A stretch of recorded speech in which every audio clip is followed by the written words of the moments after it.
Hey everybody, Troy Castellano here again. We're back for another episode of Project 52. We got Ava back in the house again. Hello, excited to be back. Again. Thank you. We've written so many good songs. We it's have. like, you're probably going to be back here a few more times this year. I sure hope so. So, life's been good? Yeah, everything's been good. You're looking forward to summer, right? Oh my goodness, yes. Yes. School's been keeping me busy. I've had a more than loaded schedule, so I took 18 hours, which is, you're supposed to take 15. When do you have summer break? Starts in May? So yeah, I start, I think, the 1st of May. So we start early, yeah. So this is your second year, though, right? So I'll be finished on my second year. I'm halfway done. Yeah. Which is crazy. Time I feel flies. like I just got here, but yeah. Proud of you for going to college and focusing on a career right away. Powering through it. When I was a kid, like at 16, I didn't know what I wanted to do. I knew what I wanted to do, but I didn't know there was schools, like music schools and stuff. I got lucky for sure. And there was only one other kid in town that played guitar, so it was a very small town. But what are we going to play? This one I really love. This one me and you wrote. This is one of my favorites. We wrote. Yeah. Was it last fall? Yeah, I think so.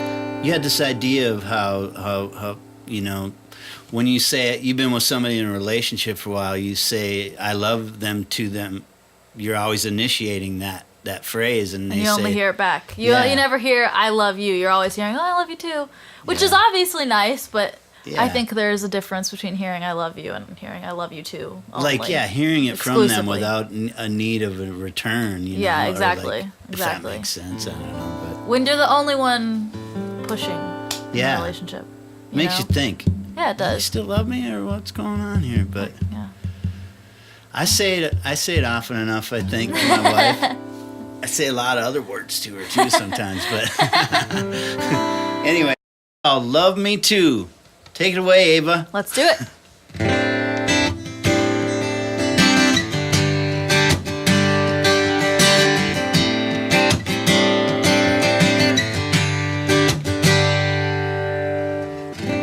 Shirt's been hanging in my closet. No, it ain't been worn in weeks. Staying up all night just wanting that I still need your phone to ring.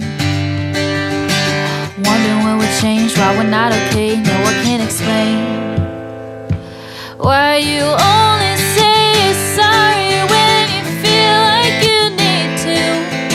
You only call me baby when nobody's in the room. You only wanna see me when there's nothing left to do.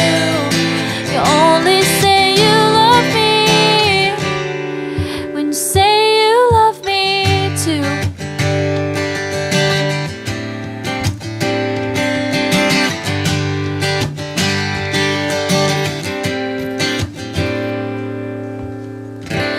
Feel like I'm forcing conversations. You only give a short response.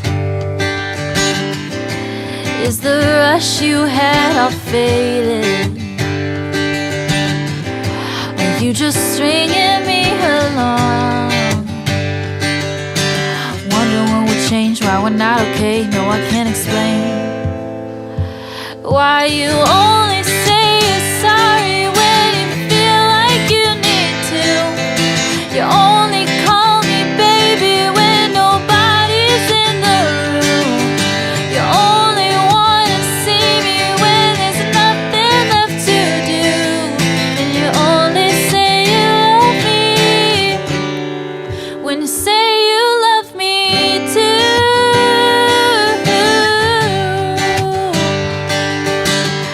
When you say you love me too.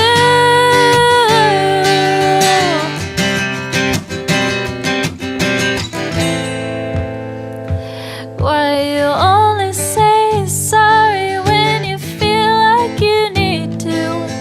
You only call me baby when nobody's in the room.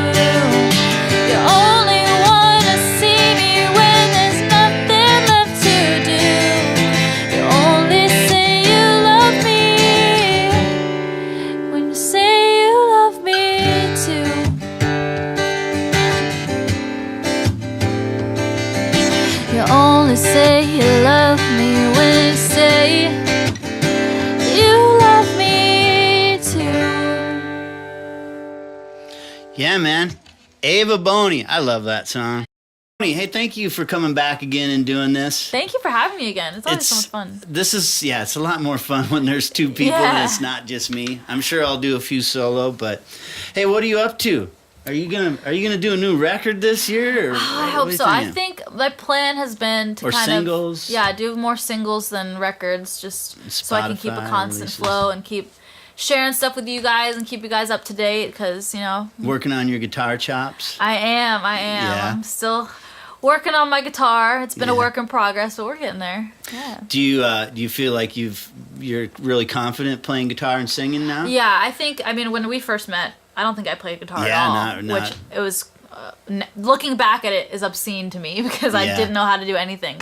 But I mean, through a lot of the help of co-writers and guitar teachers, Ellen Britton, by the way, she's the best, and it's just really given me the confidence. Like, I would never play on stage for myself, even though I wrote the songs on guitar by myself.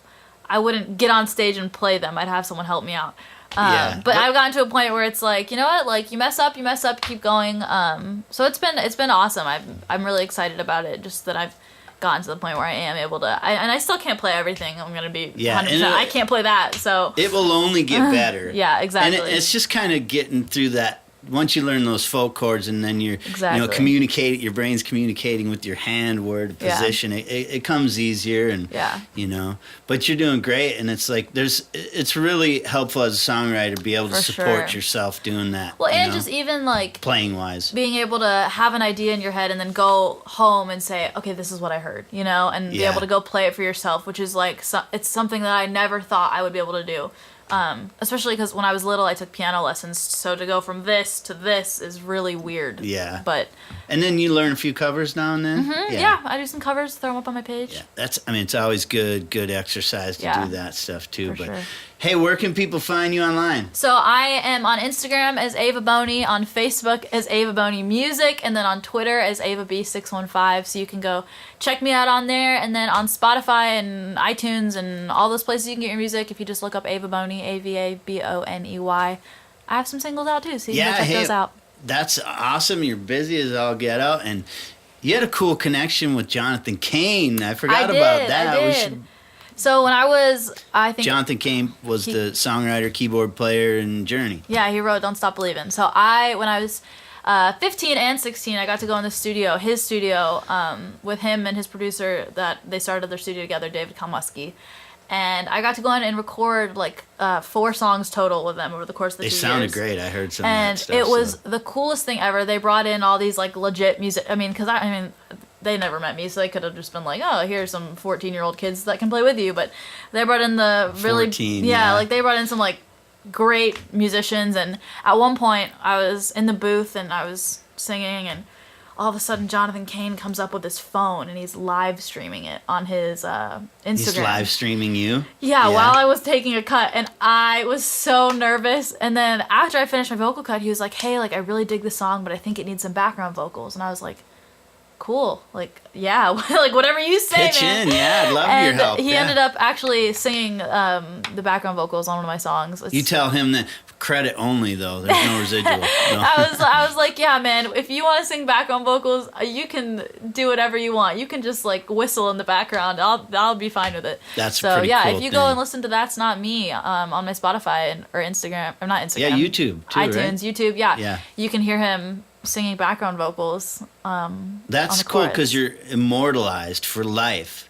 Yeah. With this legendary. Oh, it's the coolest musician, thing. I mean, it's like such a once in a lifetime opportunity, and it was genuinely the coolest thing ever. And I'm not a person to get very like intimidated by people. Like, I try and like kind of like just be cool. Keep my cool. Be you. When he walked in the room, and I was like, leading up to the session, I was like, oh, this will be fine. Like, I got this. No big deal. He walked into the room, and I literally was like, hi, sir. Nice to meet you. I was so nervous. I mean, I was terrified, but he was so warm and nice, and like, after 5 minutes talking to him, I felt like this. I was just totally cool, and it treated me like I wasn't 15, like I was a peer. One of the big dogs with him.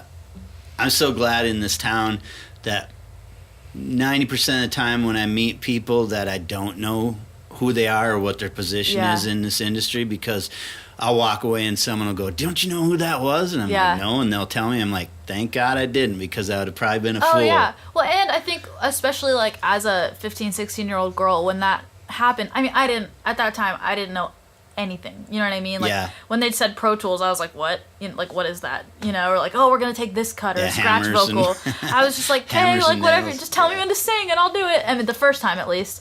And because they came in with that, like, "What do you want this to be? Like, how can we make this right for you?" You know what I mean? And they treated me like I knew what I was doing and I was a legitimate artist.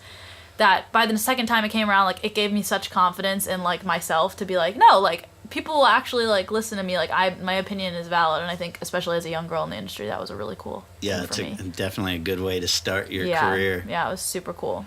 All right, well, hey, thanks again for being here today. Thanks for having me. It was so much And fun. don't forget, subscribe to this channel. Check out Ava online, and we'll see you on the next episode. Bye.